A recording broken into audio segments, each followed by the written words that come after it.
Hello, welcome back again. It's me, Captain Jonathan, in the captain's cabin with Jeremy, and it's another beautiful day here at the wharf. We're having Jazz Fest. There's tons of people. We got completely booked sales Saturday, Sunday, and tomorrow as well. And we have this fantastic weather. It's been breezy every time we've gone out. We've never had a day we've gone out and sat around and haven't put the sails up. So today we're talking about the speed wheel and what its useful purpose is in life aboard the ship, and also in distance, speed, and time, and solving for that. So I had a great instructor when I was taking my captain's course, and he had an acronym for everything, mnemonic devices, because honestly, for a lot of this stuff you got to take on the test, it's a lot to take in at one time. So he had all kinds of little tricks to describe things. But anyhow, so D is distance, speed, S is speed, and T is time. And his little mnemonic device for that was I have to take this dumb, stupid test. So basically, with this, you just cover what you're solving for. So if I want to find distance, it's just speed times time. If I want to find time, it's distance divided by speed. And for speed, distance divided by time. So really simple. But you know, even though it's simple math, if I'm up on top on the quarter deck and I don't want to whip my calculator out or any of that, there's just a simple, like, nuclear proof, indestructible, waterproof device here called the speed wheel. And it does what we just did here. The outer ring is the distance. We'll do a real simple one. I'm down on the other end of the Potomac, and I have to impress the pants off the passengers and get us tied up at the dock on the minute when we said we'd be back. So I got a pretty good gauge. I know it's about 3.5 nautical miles down to where we turn around, but there's a ton of different variables and conditions that can change the amount of speed and how many adjustments I have to make to get us back here. I can't just put the throttle in, set it for 3.5 knots, and expect to be here back in exactly an hour. So we have current. The current could be coming against us.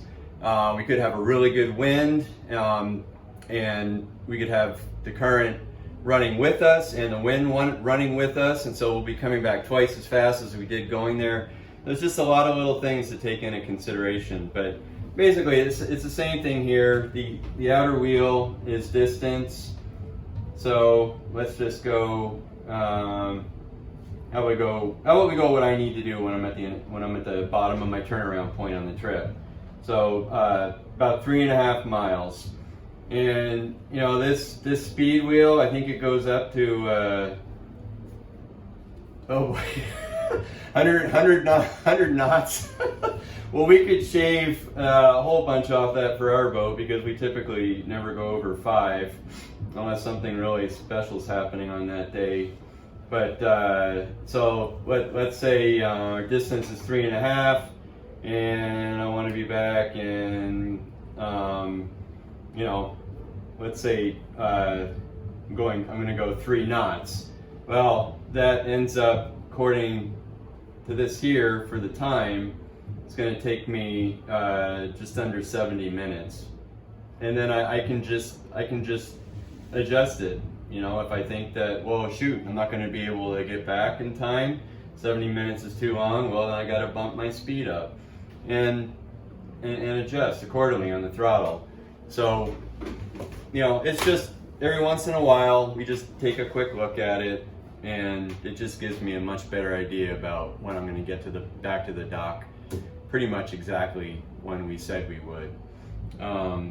The other nice thing, when we have all this modern equipment and chart plotters, you know, the GPS and the big screen that shows us our boat's position and location and heading and all that good stuff, speed, water depth.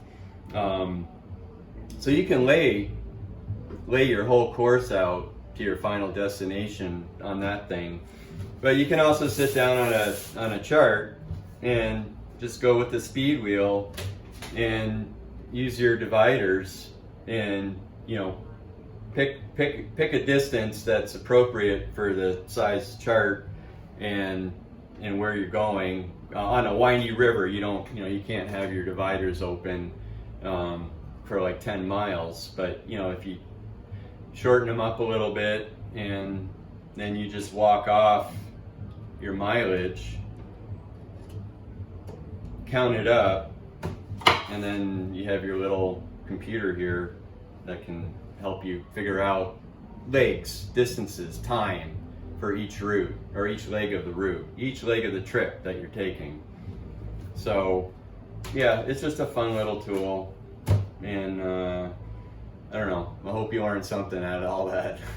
But just remember, dumb, stupid test, and you will never fail at being able to determine your distance, time, or speed with this simple little chart here. So that's our little lesson for the day. And again, we're having a great season, and we really hope to see you out here and see you again next time. So for now, Captain Jonathan signing out. Bye-bye.